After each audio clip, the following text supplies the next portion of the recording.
दुसऱ्यांविषयी बोलत किंवा दुसऱ्यांविषयी विचार करत वेळ घालवण्यापेक्षा स्वतःवर वेळ घालवणे केव्हाही चांगले.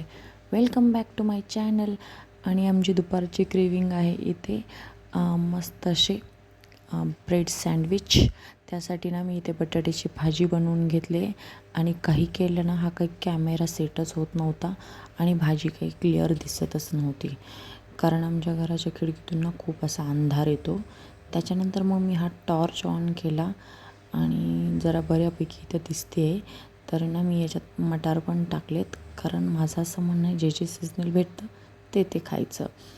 तर मग म्हणजे ते मस्त खायचंच. इतर वेळेसही आपण खातोच, पण जे जास्त प्रमाणात खायचं, कारण थंडीच्या दिवसात मटार जास्त प्रमाणात अवेलेबल असतात. मग भाजी घेतली करून आणि ती थंड व्हायला ठेवून दिली. त्याच्यानंतर गॅसवर गरम तवा करायला ठेवला आणि तूप टाकून ना असे मस्त खरपूस ब्रेड दोन्ही बाजूने भाजून घेतले आणि त्याच्यातनं भाजी भरली. आज ना आपलं कसं असतं ना, आपण बोलतो एक आणि वागतो एक, असं माझ्यासोबत झालं आहे. आज मला ना खूप दिवसांनी म्हणजे जरा ब्रेक झाला ना की काय बोलावं हे सुचतच नव्हतं. त्याच्यामुळे मग असं होतं आहे. आय होप तुम्ही समजून घ्याल. आणि इथे मग ब्रेड सँडविच करून घेतले आणि मस्त गरम गरम ते एन्जॉय केले. खूप छान लागतात हे. तुम्ही पण कधीतरी ट्राय करा. याच्यात तुम्ही वेगवेगळे ऑप्शन्स ट्राय करू शकतात.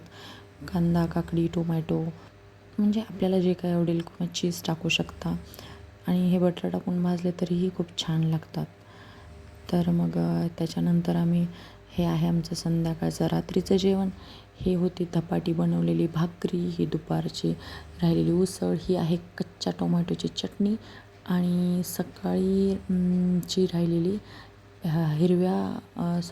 हरभऱ्याची भाजी असते ना आपली, त्या भाजीचा गरगट्टा. खूप छान लागतो. ही माझी पर्सनल फेवरेट आहे, कारण ना ही म्हणजे कायम नसतेच भाजी आणि तसंही ह्या भाज्या ना खूप छान लागतात. त्याच्यानंतर सगळं जेवण झालं. जेवण घातल्यानंतर घेतला आवरून. माझा मुलगा जेव्हा पण व्हिडिओ बघतो ना, जे मी आत्ता सध्याला डेली रुटीनचे टाकते, कारण मला काय करावं हे सुचत नाही आहे, तर तो म्हणतो, मम्मा तू एवढं फास्ट भांडी कशी घासते, तुझ्याकडे काही मॅजिक आहे का? आता मी त्याला काय सांगू की माझ्याकडे कसला मॅजिक आहे. चला, इट्स अ जोक्स पार्ट. पण खरं सांगू का, दररोजच्या लाईफमध्ये पण अशी पटपट कामं झाली असती ना तर खरंच खूप छान झालं असतं असं वाटतं. पण असं काही होणार नाही आहे. तर मग इथली घेतली पटपट भांडे घासून. आणि कारण बाकीचा जो काही राहिलेला वेळ असतो, कारण बऱ्याच वेळेस असं होतं आहे की माझं ना पिल्लूकडे जरा दुर्लक्ष होते. हे मला आतूनल्या आतून एक मन खाते की बाबा माझ्या बाकीच्या कामांमुळे ना मी त्याच्याकडे थोडंसं इग्नोर करते किंवा त्याच्याकडे दुर्लक्ष होतं आहे. तर मग आत्ता ठरवलं आहे की कारण त्याची तब्येत पण सतत खराब होत राहिली, तर आता फक्त त्याच्याकडे लक्ष द्यायचं, कामांकडे नाही. कसं आहे, मी सगळीकडे तरी करू शकत नाही, तर मग जे मस्ट प्रायोरिटीवर आहेत तीच कामं करायची. बाकीची घरातली कामं वगैरे जी आहेत ना ते कायम कधी संपणार नाहीत आणि होत नाहीत. तर मग हे कामं पटपट आवरून ना असं त्याच्यासोबत गप्पा मारत मारत आपण हे ड्रॉईंग करूयात, ते ड्रॉईंग करूयात.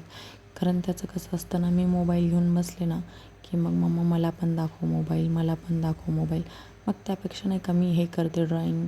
माझ्याकडे एक एक्स्ट्रा कच्चं पेज होतं, त्याच्यात म्हणजे रफ पेज होतं, त्याच्यात ना तो असा ड्रॉईंग करते.